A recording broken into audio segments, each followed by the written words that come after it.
Hello.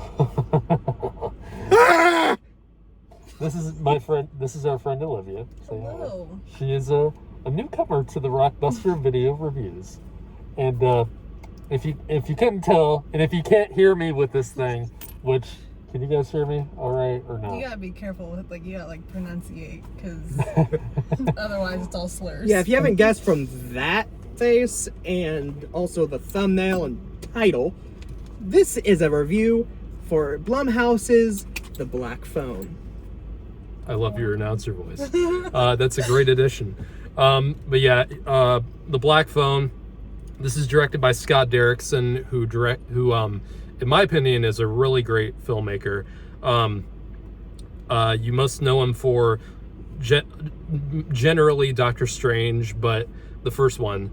Was it him? It was, and wow. You couldn't really tell. You couldn't really tell that it was him behind the camera.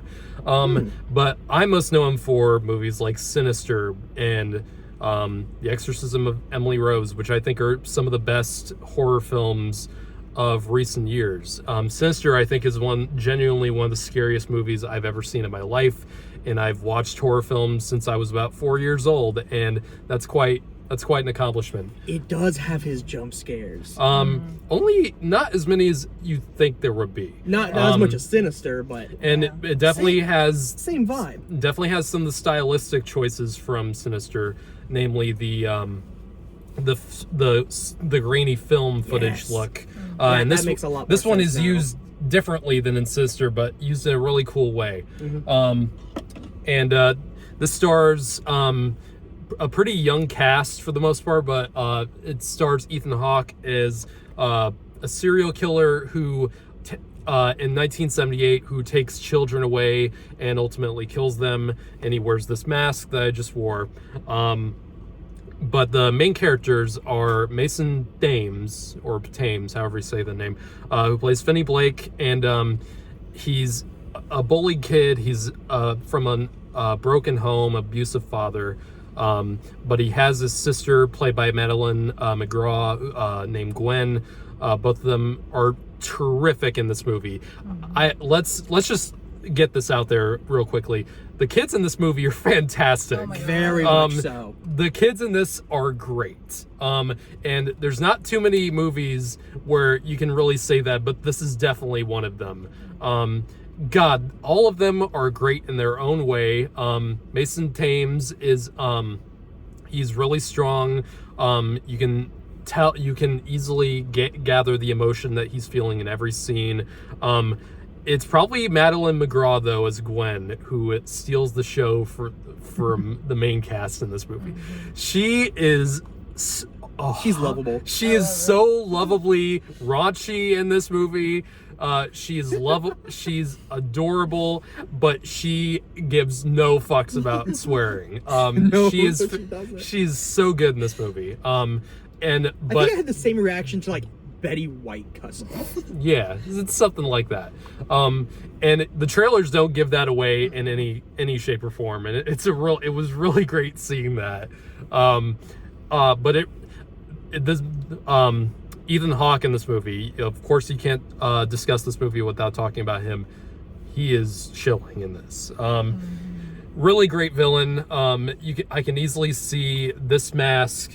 I can easily see this mask becoming a popular Halloween item in the coming months, because not only is that mask scary, but he is also scary as well, because you can't really predict what he's going to do next.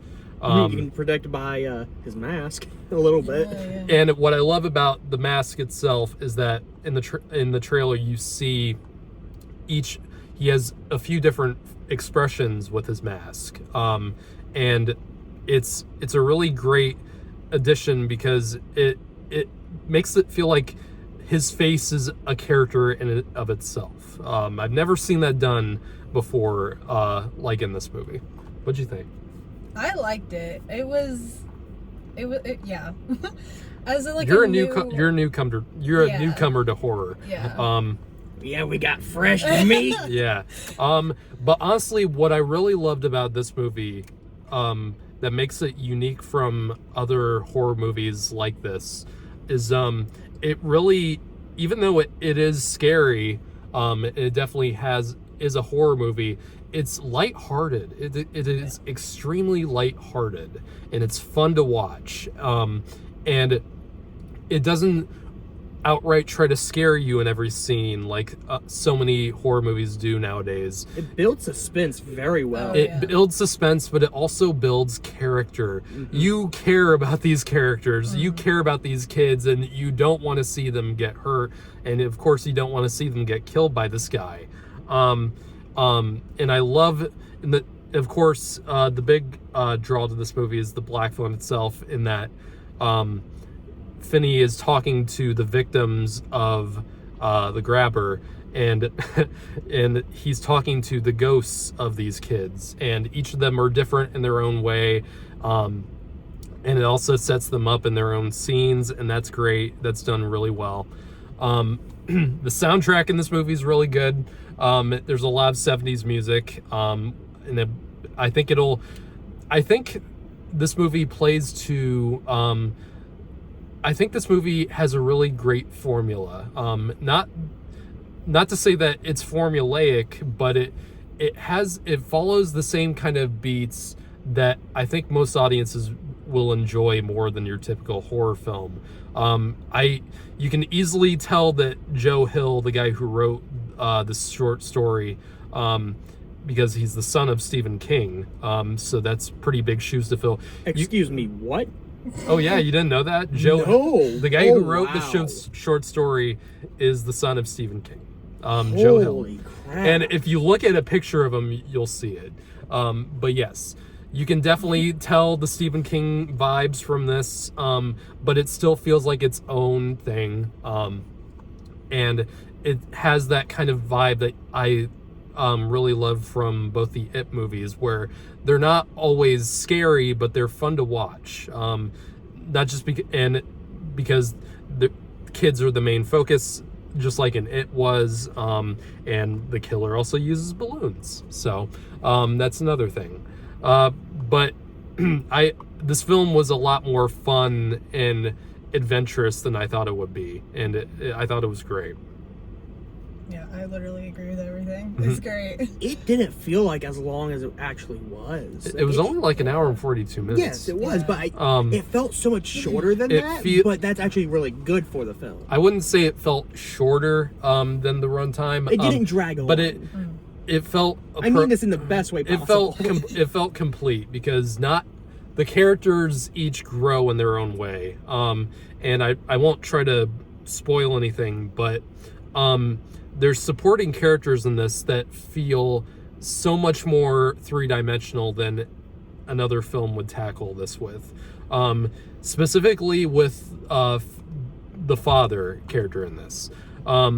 Because you think he's just going to be the stereotypical abusive father that's going to be one note the entire time, who's just going to be wanting to beat his kids the entire time. But it changes. He actually grows as a character, and so many other horror films will not even look at that, but this film did, and it felt complete, and it was very satisfying to see. And it lived up. I was very hyped to see this film. I mean, I bought this like 2 months ago, but yeah. I was very hyped to see this film because I know that Scott Derrickson is such a talented horror filmmaker, and I can tell he's grown. His skills as a director have grown across the years. But yeah, I had a lot to say. You have anything to say? Go watch this movie. This is the kind of movie that you really want to see with a big audience.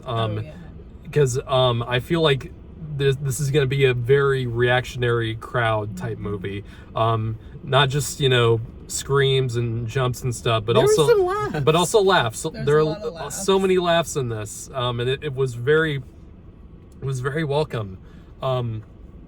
And I think there might even be a handful of cheers at the end of the film. Yeah, some people actually clapped. Yeah, there was some clapping. Mm-hmm. This was a very, very enjoyable film. Yep.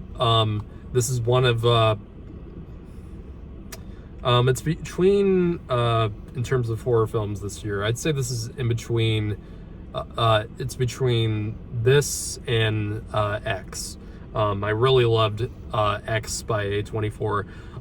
I'd say this is either, they're kind of neck and neck for me at this moment, but they are two very different films. Obviously, yes. This is better for more general audiences. Yeah. This is gonna easily. Me when you say that, buddy.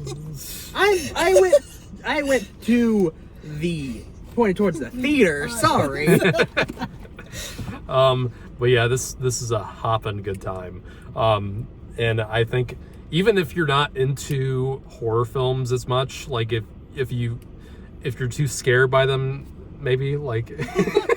There are a few jump scares in this. Of course, yes. It's you a modern. missed one of them. It's a modern day horror film. I think I know which one you're talking about. It's the best one. Yeah. I mean, I saw I saw jump scares. The lawnmower part from Sinister. I don't think there's a moment. I don't think there's a moment like that in this movie. I think that might be a good. It's hard to I think top that might be good news for some lesser. Yeah, because some people don't like jump scares. I remember when I first saw Sister, I was like 13 in the theater. No. That scene made me piss myself. Not actually, but I don't think I've ever jumped in a movie like I did that before. It's either that or the scene from Insidious where the Darth Maul demon pops up. That's a close second. But yeah, that one's good because it was silent and like. You haven't seen Insidious, have you? Okay. We'll make that a next one. Great. But yeah, this film is great. This film is great. This is easily one of the best. Oh fuck. No. Fuck. I hate it. This film is great. This is one of my favorites of the summer so far. I'm giving this a 9 out of 10. Screw it. I'll give it 10 out of 10. I loved it. For enjoyment, 10 out of 10.